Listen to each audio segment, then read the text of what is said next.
রাজধানী ঢাকার ব্যস্ততম বাণিজ্যিক এলাকা মতিঝিল। প্রতিদিন হাজারো মানুষ এখানে আসে অফিস, ব্যবসা বা নানা প্রয়োজনে। কিন্তু এই ব্যস্ততার ভেতরেই একটা জিনিস প্রতিদিন ঠিকই মানুষের মন জয় করে নিচ্ছে, তা হলো এক বাটির ছোলার বিরিয়ানি। এই ছোলার নাম কি? বুট বিরিয়ানি। কতদিন যাবত? 42 বছর। রাজধানীর দৈনিক বাংলা চত্বরের আইএফআইসি ব্যাংকের নিচে প্রতি রবি থেকে বৃহস্পতিবার সকাল থেকে সন্ধ্যা পর্যন্ত বসেন এই ছোলার বিরিয়ানির দোকান। এখানে আছেন একজন প্রবীণ বিক্রেতা, যিনি দীর্ঘ 42 বছর ধরে বিক্রি করে চলছেন তার বিখ্যাত বুট ছোলার বিরিয়ানি।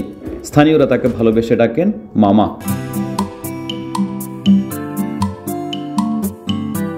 একটা বড় পাত্রে তিনি ছোলা, পেঁয়াজ, মশলা আর তার গোপন রেসিপি দিয়ে তৈরি করেন এই চমৎকার বিরিয়ানি। নামমাত্র দামে এই খাবার শুধু পেট ভরে না, ভরিয়ে তোলে ভোজন প্রেমীদের হৃদয়ও। 42 বছরের ঐতিহ্য বয়ে চলেছেন এই এক মানুষ। তিনি প্রমাণ করে দিয়েছেন, মানুষের ভালোবাসা অর্জনের জন্য দামি রেস্টুরেন্ট লাগে না, চাই মমতা, গুণা, নিষ্ঠা।